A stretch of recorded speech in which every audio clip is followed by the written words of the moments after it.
Bismillahirrahmanirrahim. Assalamualaikum warahmatullahi wabarakatuh.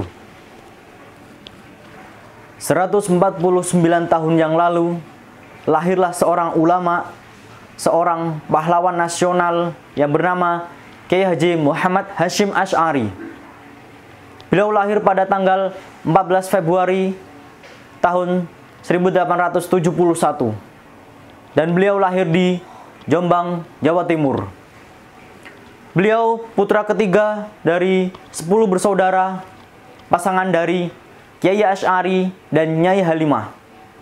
Kiai Asy'ari ini adalah seorang pemimpin pondok pesantren keras yang ada di Jombang, Jawa Timur. Dan perlu kita ketahui, nasab beliau sampai kepada Rasulullah SAW.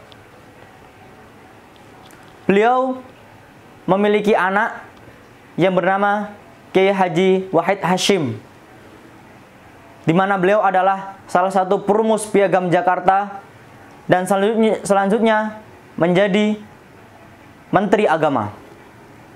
Dan cucu beliau yang bernama Kiai Haji Abdurrahman Wahid, yang kita kenal dengan nama Gus Dur, pernah menjadi presiden keempat di negara Indonesia. Beliau lahir dan besar di lingkungan pesantren di bawah asuhan kakeknya yang juga pemimpin pondok pesantren Gedang yang ada di Jombang, Jawa Timur. Ketika berusia 15 tahun, beliau sudah berkelana di berbagai pondok pesantren yang ada di Indonesia.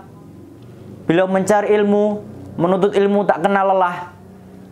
Di antaranya pondok pesantren Wonokoyo yang ada di Probolinggo, pondok pesantren Langitan yang ada di Tuban, pondok pesantren Trenggilis yang ada di Semarang, pondok pesantren Kademangan yang ada di Bangkalan, dan juga pondok pesantren Siwalan Panji di Sidoarjo.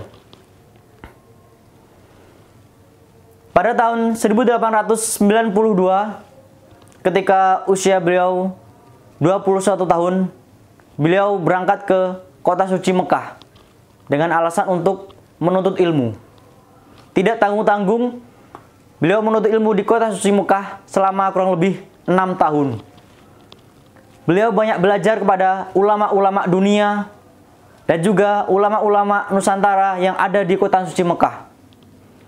Kepada ulama-ulama yang Nusantara, beliau belajar kepada Syekh Ahmad Khotib Al-Minangkabawi yang berasal dari Padang, Syekh Mahfud yang berasal dari Pacitan, dan juga Syekh Nawawi Al-Bantani yang berasal dari Banten. Beliau tertarik belajar kepada Syekh Mahfud karena beliau adalah pemegang terakhir Isnad Sahih Bukhari yang ke-23. Sehingga beliau mendapatkan ijazah langsung dari Syekh Mahfud untuk mengajarkan hadis dari kitab Sahih Bukhari. Kepada Syekh Ahmad Al-Minangkabawi, beliau belajar tafsir Al-Manar karyanya Muhammad Abduh. Setelah genap 6 tahun beliau belajar, pada tahun 1899, beliau pulang ke tanah air Indonesia. Demi mengamalkan ilmu-ilmu yang telah dipelajari, beliau mendirikan sebuah pondok pesantren yang beliau beri nama Pondok Tebu Ireng yang ada di Jombang, Jawa Timur. Di pondok pesantren ini, beliau mengajarkan hadis-hadis yang telah beliau dapat dari Syekh Mahfud dan juga guru-guru lainnya. Beliau terkenal mengajarkan hadis-hadis yang ada di Sahih Bukhari dan juga kitab-kitab lainnya. Tidak hanya itu, beliau juga mendirikan sebuah organisasi Islam yang bernama Nahdlatul Ulama, yang artinya kebangkitan para ulama. Beliau mendirikan pondok pesantren bukan hanya untuk mengajarkan agama saja, bukan hanya mengajarkan hadis-hadis saja, tapi beliau juga ingin berteguh prinsip dengan Ahlus Sunnah wal Jamaah atau Aswaja. Dan juga dengan adanya Nahdlatul Ulama, beliau harapkan bisa memerangi bid'ah-bid'ah yang ada di tanah Jawa dan juga aliran-aliran sesat yang ada di bumi Nusantara.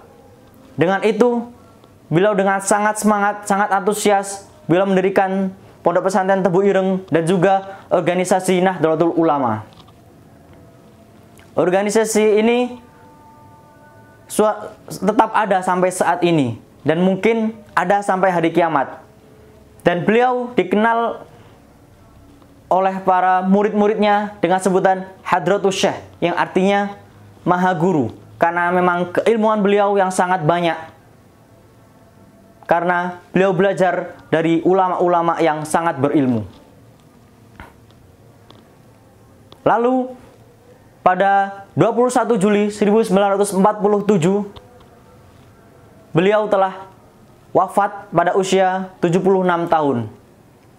Namun walaupun beliau sudah wafat, organisasi Nahdlatul Ulama tetap ada sampai saat ini. Bahkan perkataan beliau yang terkenal adalah, barang siapa yang mengurusi NU, maka akan aku anggap sebagai santriku.